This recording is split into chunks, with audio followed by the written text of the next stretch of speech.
ఇప్పుడు మత్స్యావతార విశేషాలు చెబుతోంది సముద్రం.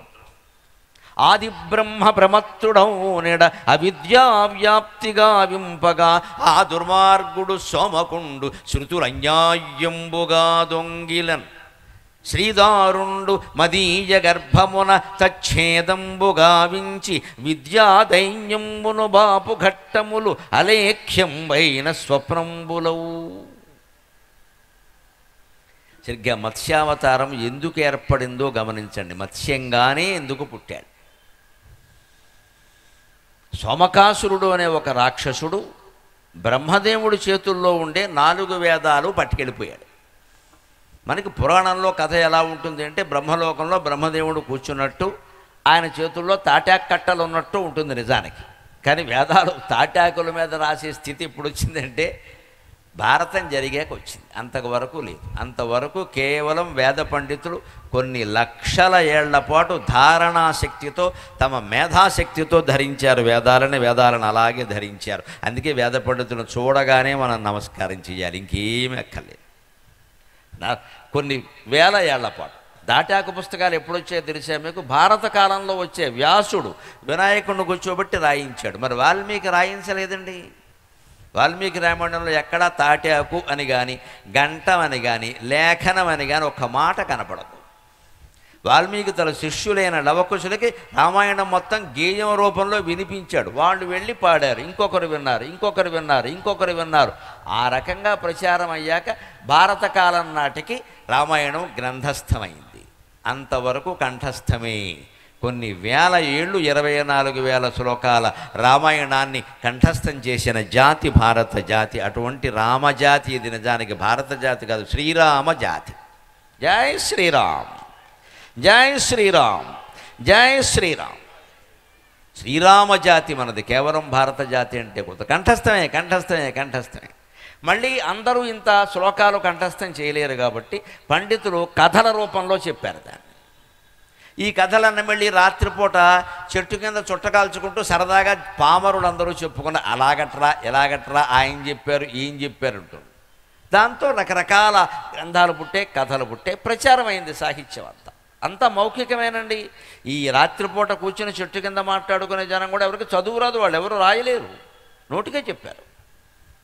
మొత్తం రామాయణ కథలు, భారత కథలని జనంలోకి వెళ్ళిపోయాయి. ఇవాళకి నిన్న మొన్నటి వరకు ఇంగ్లీష్ మీడియం అనే వ్యాధి బాగా వ్యాపించే వరకు ఈ దేశంలో రామాయణ భారత కథలు తెలియని మనిషి ఉండేవాడు కాదు అసలు. అందరికీ పిల్లలకి చిన్నతనంలో చెప్పేసేవారు. ఇప్పుడు ఇంగ్లీష్ మీడియం వచ్చిన తర్వాత ఆ పుస్తకాల్లో ఏం చెబితే అదే మనం చెప్పడానికి లేదు. పైగా తల్లికి ఏమీ తెలియదు, తండ్రికి ఏమీ తెలియదు. ఏం చెబుతారు? డబ్బులు కట్టి అందులో బారేశారంతే. ఓ జైల్లో బారేసినట్టే. పొద్దున్న మేము సరదాగా ఖరగ్పూర్ అంతా తిరుగుతూ ఆ ఐఐటీలో ఉండేటువంటి జైలు గదులు చూసాం. మహానుభావుడు ఈశ్వరచంద్ర విద్యాసాగర్, బంకించంద్ర చటర్జీ వంటి వాళ్ళు నివసించిన గదులు, ఏళ్ల తరబడి ఉన్న గదులు చూస్తే ఏడుపు వచ్చిందండి. నిజంగానే ఏడుపు వచ్చింది. అయ్యో బాబోయ్, దేశం కోసం ఇంతంత త్యాగం చేశారా? ఏ గది కూడా 6 అడుగులు 7 అడుగులు మించి పొడుగు లేదు, అంతకు మించి వెడల్పు లేదు. ఈ మనుషులందరూ బాగా పొడుగైన వాళ్ళే. అక్కడ ఏళ్ల తరబడి బంధించారు. మహాపండితుడు ఈశ్వరచంద్ర విద్యాసాగర్ని, వందే మాతరం మనకు అందించినటువంటి బంకించంద్ర చటోపాధ్యాయ్. మీరు ఐఐటి క్యాంపస్లో ఉన్న ఆ డిటెన్షన్ క్యాంపును చూడండి, కళ్ళ నీళ్ళు వచ్చేస్తాయని. నిజంగా ఎంత మహానుభావులు త్యాగాలు చేశారు, మనం ఎలా ఉన్నాం ఇవాళ. ఇంద్రకంఠ శ్రీకాంత శర్మ గారు చెప్పినట్టుగా పాటలో, ఎందరో వీరుల త్యాగ ఫలం మన నేటి స్వేచ్ఛకే మూలబలం, తేనెల తేటల మాటలతో మన దేశమాతనే కొలిచేదమా అంటారు ఆయన. ఎందరో వీరుల త్యాగఫలం ఇవాళ మనం అనుభవిస్తున్న స్వేచ్ఛకి మూలబలం. ఆ స్వేచ్ఛకి మూలబలం ఏమిటో తెలియాలి అంటే, ఖరగ్పూర్లో ఉన్న వాళ్ళందరూ ఏదో రకంగా అనుమతి తీసుకుని నెలకి 2 నెలలకు ఒకసారైనా పిల్లల్ని తీసుకెళ్ళి ఆ జైలు గదులు చూపించాలండి. చూపించాలి ఒక్కసారి. ఏమిటిక్కడ నాన్న, ఏమిటిక్కడ ఏం జరిగింది అంటే, ఈశ్వరచంద్ర విద్యాసాగరుడురా 1820 ప్రాంతంలో పుట్టాడు. 21 ఏళ్లకి సంస్కృతంలో అత్యున్నతమైన విద్యాసాగర్ అనే బిరుదు పొందాడు ఆయన. 21 ఏళ్లకి. అటువంటి వాడు దేశం కోసం స్వాతంత్రోద్యమంలో పాల్గొన్నాడు, బాల్య వివాహాలను వ్యతిరేకించే ఉద్యమంలో పాల్గొన్నాడు, వితంతు వివాహాలు జరిపించాడు. తెలుగునాట కందుకూరి వీరేశలింగంలాగా. విద్యాసాగరుడు అంటే మరో వీరేశలింగం. అటువంటి ఆయన స్వాతంత్రోద్యమంలో పాల్గొన్నందుకు జైల్లో పెట్టారు. ఆ గది చూడండి వెళ్ళి ఎలా ఉందో ఇప్పుడు, ఇంకా అప్పుడు ఎలా ఉండేది. ఇప్పుడు ఇంకా కరెంట్ అది పెట్టారు, కాస్త బల్బు ఉండాలని. అయ్యం లేదు, అప్పుడు చీకటి కొట్టు.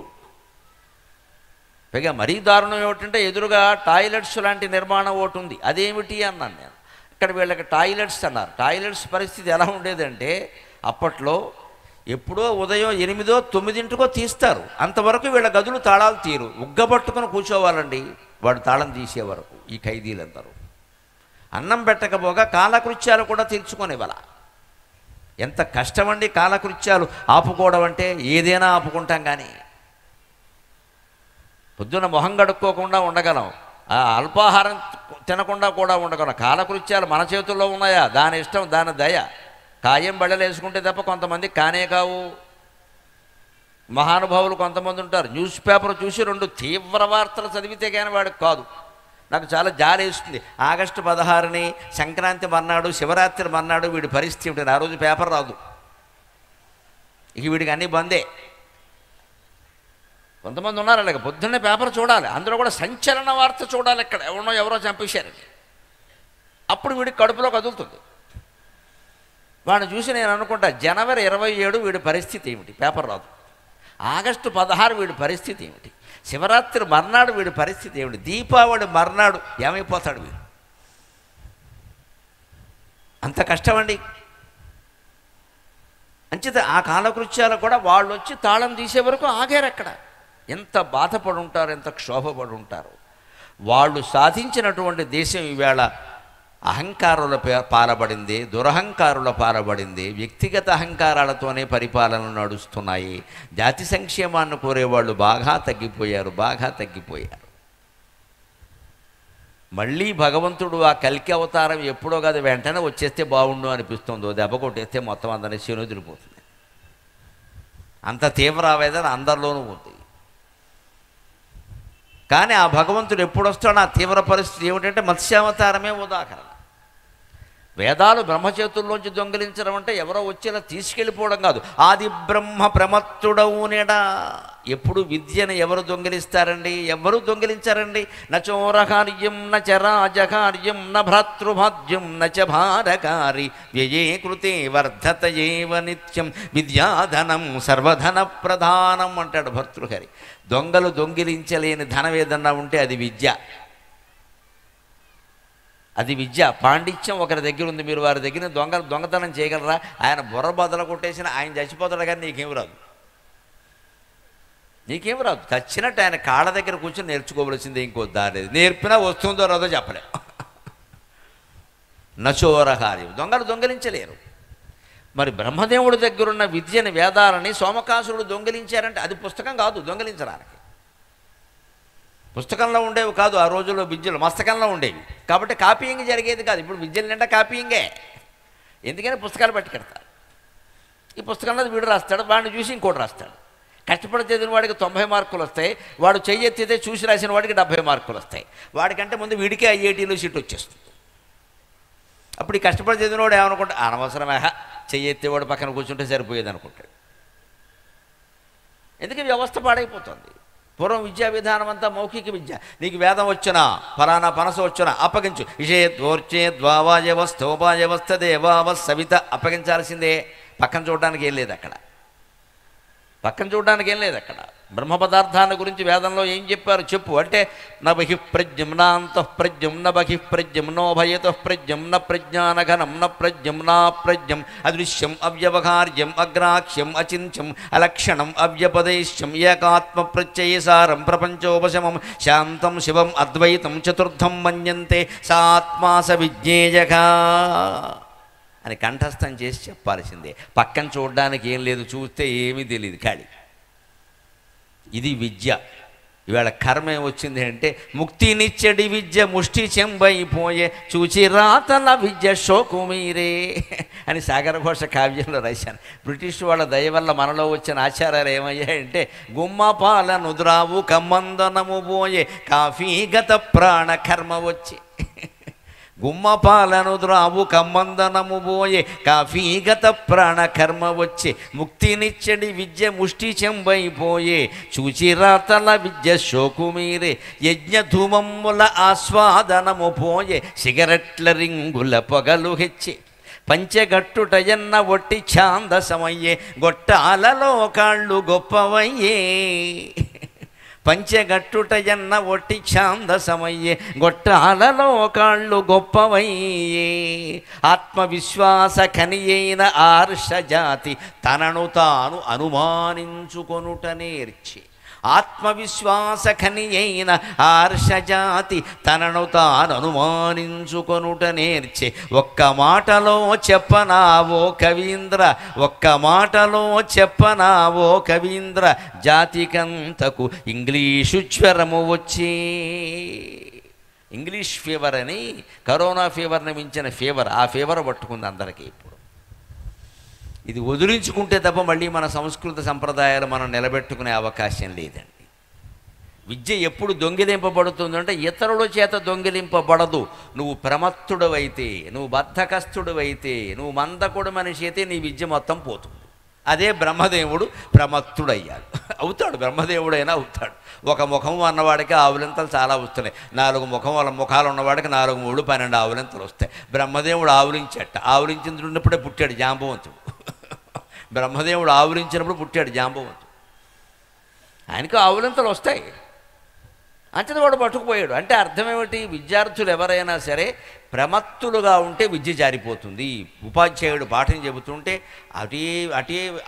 అటే వైపు కళ్ళు పెట్టడం కాదు ఆ వైపే కళ్ళు పెట్టడం కాదు హృదయం బుద్ధి అక్కడే ఉండాలి జారిపోకూడదు పక్కకి అప్పుడే అర్థమవుతుంది పుస్తకంలోంచి విషయం చదువుతున్నా శ్రద్ధగా భక్తిగా చదవాలి చేతుల్లో ఆ పుస్తకం పట్టుకుని చదవాలి కరమధ్యే సరస్వతి అంటారు కరమధ్యే సరస్వతి అంటే మన చేతి కడుపుల మధ్యలో సరస్వతి ఏముండదు చెమట ఉంటుంది ఇక్కడ ఇంకేముండదు ఇక్కడ నువ్వు ఉంగరాలు పెట్టుకుంటే ఉంగరాలు ఉంటాయి బొంగరాలు పెట్టుకుంటే బొంగరాలు ఉంటాయి కరమధ్యే సరస్వతి ఏమిటండి అంటే అర్థం ఏంటి పుస్తకంలో ఉన్న విషయం మనకి ధారణకి నిలబడాలి అంటే ఖచ్చితంగా 12 అంగుళాలు దాటకుండా ఇలా పుస్తకం పెట్టుకుని చదవాలండి 12 అంగుళాలు అంటే పెద్ద స్కేలు లెక్క అంతగా దాటకూడదు మరీ దగ్గరైనా కళ్ళకి ఇబ్బంది మరీ దూరమైనా ఇబ్బంది ఆ పుస్తకం ఇలా చేతుల్లో పెట్టుకోవాలి అదే కరమధ్యే సరస్వతి అప్పుడు జ్ఞాపకం బాగా ఉంటుంది ఏకధాటిగా 1000 పద్యాలు అప్పగించినటువంటి వ్యక్తిగా జ్ఞాపక శక్తికి అంతో ఎంతో పేరున్న వ్యక్తిగా చదువుతున్నా మనం రాసుకున్నది మనకి జ్ఞాపకం ఉన్నట్టుగా ఏది గుర్తుండదండి మనం రాసుకోవాలి జ్ఞాపకం ఉండాలంటే విద్యార్థుల కోసం ఫోన్లో చూస్తే అసలే ఉండదు కళ్ళు పోతాయి నువ్వు ఫోన్లో చూడు దేనిలో చూడు దాన్ని పుస్తకం మీద రాసుకోవాలి ఆ పుస్తకంలో చూడాలి ఎందుకంటే అది నీ సొంత రాత అది ఇంగ్లీష్ అయినా తెలుగైనా నీ సొంత రాత నీ సొంత రాతలో ఉండేటువంటి మలుపులు తలుపులు కలుపులు విరుపులు అన్నీ నీకు తెలుసు అదే నువ్వు చూస్తూ కంఠస్థం చేస్తే పరీక్షల్లో రాసేటప్పుడు మర్చిపోతే కళ్ళు మూసుకొని ఒక్కసారి ఆ పేజీ గుర్తు చేసుకుంటే ఆ మాట గుర్తొస్తుందండి ఖచ్చితంగా అక్కడేదో వంకరగా ఉండవు మన రాత మనకు తెలుసు కదా ప్రింట్ ఫోటోగ్రాఫిక్ మెమరీ అంటారు దీన్ని ఆ ఫోటోగ్రాఫిక్ మెమరీ వల్ల విద్య నిలబడుతుంది అంటే విద్యార్థి రాసుకోవాలి వాడు రాసుకోవడం లేదు అసలు ఎక్కడ పుస్తకం లేదు పెన్ను లేదు వాడికి ఒక పెద్ద ఫోన్ వేసుకుపోతాడు ఎక్కడికి బెచ్చగాడు చెప్పేసుకెళ్ళినట్టే వీడు స్మార్ట్ ఫోన్ వేసుకు బయలుదేరుతాడు వాడు చెప్పదలడు వీడు చిప్పదలడు రెండు ఒకటే ఇక్కడ ఎవడు చూసినా ఓ ఫోన్ వేసుకు బయలుదేరడు వాడికి ఏదో ముష్టాడు చేతిలో చెప్పలాగా ఎప్పుడు ఇలా పట్టుకోవడం ఇక్కడ చెమట పట్టి మాటికి ఇలా చూస్తూ ఉండడం what is your name please wait వాడి పేరు కూడా వాడు చూడాల్సిందే అక్కడ మర్చిపోయాడు ఇల్లు అలుగుతూ పేరు మర్చిపోయాడు అంత దరిద్రం వచ్చింది వేళ ఇవి ఏం చూడు ఎక్కడ చూడు పుస్తకంలో నువ్వు రాసుకోవాలి శుభ్రంగా చెంగిల్లుడు పుస్తకం పెట్టుకుని నువ్వు రాసుకోవాలి ఆ రాసుకున్న దాన్ని చదవాలి అప్పుడే గుర్తుంటాయి ఎందుకంటే మన రాత మనకి గుర్తున్నట్టుగా ఇతర ఎక్కడ చదివినా గుర్తుండదండి అంతకంటే కొంచెం వీలు కాకపోతే టెక్స్ట్ బుక్లో చదవచ్చు అచ్చు పుస్తకం తప్పనిసరి అయితే తప్ప ఫోన్లో చదవకూడదు ఫోన్లో సమాచారం చూడడం వరకు దాన్ని కట్టియారు అక్కడికి ఇదే ప్రమత్తత అప్పుడు అవిద్య వ్యాపిస్తుంది బ్రహ్మదేవుని యొక్క వేద విద్య కారణంగా లోకమంతా సుభిక్షంగా ఉంది ఈ సుభిక్షంగా ఉండడం ఎప్పుడు అప్పట్లాగే ఇప్పుడు కూడా కొంతమంది రాక్షసులకు ఇష్టం ఉండదు వాళ్ళు దేశం పాడైపోవాలనే కోరుకుంటారు వాళ్ళు కులాల మధ్యలో మతాల మధ్యలో ప్రాంతాల మధ్యలో చిచ్చు పెడుతూ ఉంటారు కావాలని వాళ్ళే రాక్షసులు ఇప్పుడు ఉంటారు దేశాన్ని ఒక్క తాటి మీద నడపనివ్వరు ఏదో పుల్లట్టేస్తూ ఉంటారు ఇక్కడ అది కుదరదు ఇది కుదరదు అంటే ఇవి సంకుచిత భావాలు పెరిగిపోతాయి, బాగా సంకుచిత భావాలు పెరిగిపోతే దేశం విడిపోతుందండి. ఆ మూల నుంచి ఈ మూల నుంచి. పైగా మన దేశానికి కర్మ ఏమిటంటే 3 వైపుల సముద్రం ఉంది. అదృష్టమో దురదృష్టమో తెలియదు. ఏ సముద్రం నుంచి ఏ నౌకల్లో ఎవడొస్తాడో తెలియదు. అది పూర్తిగా భూభాగమే ఉందనుకోండి, అక్కడ కాపలా విధానం వేరు. సముద్రం ఉన్న చోట కాపలా కష్టమండి, కొన్ని వేల కిలోమీటర్లు. నావికా దళం చాలా జాగ్రత్తగా ఉండాలి. ఎంత జాగ్రత్తగా ఉన్నా ఎప్పటి నుంచో చేప కడుపులో దూరిపోయి చేపతో పాటు వచ్చేస్తారు ఇక్కడ సోమకాసురులాగే. రక్షణ ఎంత కష్టం. అందుకే ఎప్పుడు దేశ సరిహద్దుల్లో ఉండే రాష్ట్రాల్లో, ఈశాన్య రాష్ట్రాల్లోనూ, ఇటు పంజాబ్ లాంటి రాష్ట్రంలోనూ, కేరళ వంటి రాష్ట్రంలోనూ, అటు హిమాలయ పర్వత ప్రాంతాల్లో సరిహద్దుల్లో ఉండే రాష్ట్రాల్లో బలమైనటువంటి ప్రభుత్వం అధికారంలో ఉండాలండి. చాలా బలమైన ప్రభుత్వం అధికారంలో ఉండాలి. బలహీనమైన ప్రభుత్వం, స్వార్థమైన ప్రభుత్వం, అహంకార ప్రభుత్వం ఉంది అంటే విదేశీయులు ఎక్కువ మంది వచ్చేస్తారు అక్కడికి, చొరబాటుదారులు. వాళ్ళు మొత్తం ఆధార్ కార్డు పెట్టేసుకుంటారు, మనకు దొరకదు ఆధార్ కార్డు ఇక్కడ. అక్కడే అందరూ జాగ్రత్త పడాలి. అక్కడే ఇదే రాక్షసులు అంటే వీళ్ళే. అప్పుడు ఉన్నారు, ఇప్పుడు ఉన్నారు. అందుకని బ్రహ్మదేవుడు తన వేదజ్ఞానం ద్వారా లోకాన్ని సుభిక్షం చేశాడు. యజ్ఞాలు జరుగుతున్నాయి, వర్షాలు కురుస్తున్నాయి. అన్నాద్భవంతి భూతాని పర్జన్యాదన్న సంభవ యజ్ఞాద్భవతి పర్జన్య యజ్ఞ కర్మ సముద్భవ అని భగవద్గీతలో చెప్పినట్టే. సకల జీవులకి ఆహారం కావాలి. ఆహారం దేని వల్ల వస్తుంది? పంటల వల్ల వస్తుంది. పంటలు ఎప్పుడు పండుతాయి? వర్షం కురిస్తే పండుతాయి. వర్షం ఎప్పుడు వస్తుంది? యజ్ఞం చేస్తే వస్తుంది. సరైన పదార్థాలతో సరైన మంత్రద్రష్టలు యజ్ఞం చేస్తే వెంటనే కురుస్తుంది వర్షం, సందేహం వెళ్ళేది. ఏ సంకల్పంతో చేస్తే ఆ సంకల్పమే వస్తుంది, అనుమానం వెళ్ళా. యజ్ఞం సైంటిఫిక్, అందులో ఎవరి అనుగ్రహము లేదండి. యజ్ఞం శాస్త్రీయం, కురిసి తీరుతుంది. ప్రయోగశాలలో ప్రయోగం ఎంతో, యజ్ఞము అంతే. కాకపోతే చేయవలసిన వాళ్ళే చెయ్యాలి. ఆ మంత్రజపం గట్టిగా చెయ్యాలి, చిత్తశుద్ధిగా చేయాలి. అంతేకాదు యజ్ఞం శాస్త్రీయం అంటే మనలో మనమాట గ్రహించాలి. వాడవలసిన పదార్థాలు కూడా ఏవి వాడాలో అవే వాడాలి.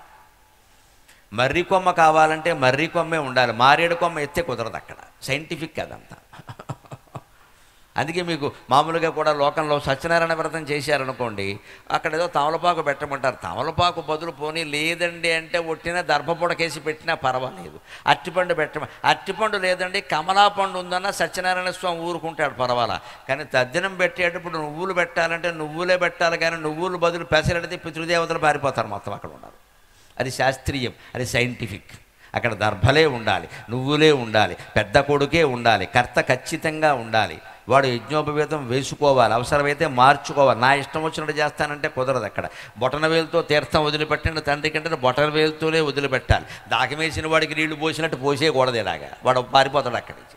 ఇది మంది కాదని. ఎందుకంటే ఈమెయిల్ పాస్వర్డ్ అర్థమైతే పితృకార్యాలు అర్థమవుతాయి. ఈమెయిల్ పాస్వర్డ్లో డాట్ ఉన్నా, డాష్ ఉన్నా, క్యాపిటల్ ఉన్నా, స్మాల్ లెటర్ ఉన్నా, ఎలాగైతే ఖచ్చితంగా ఉంటేనే ఈమెయిల్ ఓపెన్ అవుతుందో, ఆబ్దికాల్లో పితృకార్యాల్లో ఏ పదార్థం వాడాలో ఆ పదార్థం వాడితేనే ఆ ఈమెయిల్ ఓపెన్ అవుతుంది. వాడు వస్తారు, లేకపోతే తీసుకో. అంత సైంటిఫిక్. యజ్ఞము అంటే సైంటిఫిక్. ఎన్ని రోజులు అంటే అన్ని రోజులే. ఏ దేవతలు అంటే ఆ దేవతలు, ఏ మంత్రం అంటే ఆ మంత్రమే. ఆ మంత్రాన్ని కొన్ని కోట్ల సార్లు ఉపాసన చేసిన వాడిని అక్కడ యజ్ఞంలో పురోహితుడిగా పెట్టాలి. ఖరగ్పూర్ రైల్వే స్టేషన్లో చుట్టకాల్చుకుంటుంటే తీసుకొచ్చి పెట్టేయకూడదు, బ్రాహ్మడే కదా అని. ఇప్పుడు చుట్టకాల్చారంటే వాడికి మంత్రం పనిచేయదు అసలు. పైగా ఈ ఖరగ్పూర్ రైల్వే స్టేషన్ గొప్పతనం ఏమిటంటే పొద్దున్న చూసా, ఈ చుట్ట ఈ పక్కన అంటించారంటే ఆ పక్కకి వెళ్ళే వరకు అవుతుండదు. 2 రైళ్లు ఒక ప్లాట్ఫారం మీద ఉంటాయి ఇక్కడ. ప్రపంచంలో పెద్దదో దేశంలో పెద్దదో అంటారు, ఎందుకంటే చుట్టకాల్చుకోవడానికి. ఒక పెద్ద చుట్టోటి వీడు అంటిస్తే ఈ చివరి నుంచి ఆ చివరికి కడతాడు ఇక్కడ. ఆయన ఏదో మొత్తం బ్రాహ్మడే కదా అని తీసుకొచ్చి పెట్టుకోవడం ఆయన అలవాట్లేంటి? ఆయనకు మంత్రజపం ఎలా పనిచేస్తుంది అక్కడ? పనిచేయదండి ఖచ్చితంగా. ఇంత నిష్ట ఉంటే ఇవి ఏమీ చేయకుండా ఊరికే యజ్ఞాలు ఫలించలేదు. ఎందుకు ఫలిస్తాయి? అది శాస్త్రీయం. ఒక కెమికల్ ల్యాబ్లో ప్రయోగం జరిగింది అంటే ఈ ద్రవం ఎంత, ఆక్సిజన్ ఎంత, ఏదో నైట్రోజన్ ఎంత, ఈ ద్రవం ఎంత, దీన్ని డిగ్రీల దగ్గర ఉష్ణోగ్రత దగ్గర వేడి చేయాలి. అన్ని డిగ్రీలేనండి. 92 డిగ్రీలు అంటే 92, 91.5 ఉంటే ప్రయోగం ఫలించదు, అయిపోతుంది అది. ఇది ఇంతసేపు ఉడకాలి మరగాలి అంటే అంతసేపు ఉడకాల్సిందే. తేడా వంతు దొరకదు. అది మందు కింద పనిచేయదు. అది యజ్ఞము అంతే. అంచేది యజ్ఞాల ద్వారా లోకం సుభిక్షమైంది. సుభిక్షమైన లోకాన్ని మళ్ళీ పాడు చేయడానికి సోమకాసురుడు బయలుదేరాడు. అంటే సోమకం అంటే మత్తు. సోమరసంలో ఒక మత్తు ఉంటుంది. ఈ మత్తు పదార్థాలు సేవించడమే లెక్క. వీడు అవిద్యాం వ్యాప్తిగా వింపగా ఆ దుర్మార్గుడు సోమకుండు శృతుల న్యాయంబుగా దొంగిలన్. ఆయన అన్యాయంగా వేదాలను దొంగిలించారంటే మనిషిని మళ్ళీ అవిద్యలోకి ముంచేశారు. శ్రీదారుండు మదీయ గర్భమున తచ్ఛేదంబు గావించి విద్యాదైన్యంబును బాపు ఘట్టములు అలేఖ్యంబైన స్వప్నంబులవు. అప్పుడు శ్రీ మహావిష్ణువు వీడు సముద్రంలో దాక్కోవడం వల్ల సముద్రంలో దాక్కున్న రాక్షసుని చంపాలంటే సముద్రంలో చేప అవతారమే ఎత్తాలి. అందుకని మత్స్యావతారం ఎత్తాడు. భగవంతుడికి ఒక స్థిరమైన రూపం ఉండదండి. ఎప్పుడు ఏ రూపం ధరించడం అవసరమో ఆ రూపం ధరిస్తాడు. మరి సముద్రంలో ఉన్నవాడిని చంపాలి అంటే మనం ఏదో మామూలుగా బయట ఉండే కొంగ రూపం ఎత్తే కొంగ సముద్రంలో మునగలేదు, బయట ఉంటుంది. మానవ రూపం ఎత్తే మనిషి సముద్ర తీరంలో విహరిస్తాడు, బీచ్కి ఎడతాడు, మిరపకాయ బజ్జీలు కొనుక్కొని తింటాడు, సముద్రం లోపల మునగలేడు, చచ్చిపోతాడు. చేప అయితే శుభ్రంగా అందులోనే ఉంటుంది. ఆ చేపల్లోనే బలమైన చేపగా ఆవిర్భవించాడు. అందుకే దశావతారాల్లో మనం చూస్తాం, రాక్షసులను సంహారం చేయాలంటే మానవుల్లోనే బలమైన శ్రీరామచంద్రమూర్తిగా అవతరించి రావణాసురుని సంహరించాడు. దైవం మానుష రూపేణ. ఈ అవతారం మత్స్యావతారం. అక్కడ సముద్రంలో ఉన్నాడు కాబట్టి అందుకే సముద్రం చెబుతోంది, శ్రీదారుండు లక్ష్మీపతి అయినటువంటి శ్రీ వెంకటేశ్వర స్వామి శ్రీమన్నారాయణమూర్తి మదీయ గర్భమున తచ్ఛేదంబుగా వించే. నా సముద్ర గర్భంలోనే వారిద్దరికి యుద్ధం జరిగింది. అవిద్యని పోగొట్టాడు. మనలో అవిద్య అజ్ఞానం ఉన్నా సరే భగవన్నామాన్ని మానకుండా స్మరిస్తూ ఉంటే, వేదాంత తత్వం అర్థం కాకపోయినా సరే భగవంతుడి పాదాలు వదలకుండా ఉంటే ఆ తత్వజ్ఞానాన్ని కూడా ఆయనే ఇస్తాడు ఖచ్చితంగా. కంగారు పడక్కర్లేదు. వదలకూడదు. వదలన్నీ ఇది పదారవిందములు దేవా అని పట్టు కూర్చోవాలంటే అప్పుడే జరుగుతుంది. అలేఖ్యంబైన స్వప్నంబులు. నిజంగా ఎవరు చరిత్రలో రాయలేనటువంటి తీయని కలలివి. అది మత్స్యావతారం అన్నారు.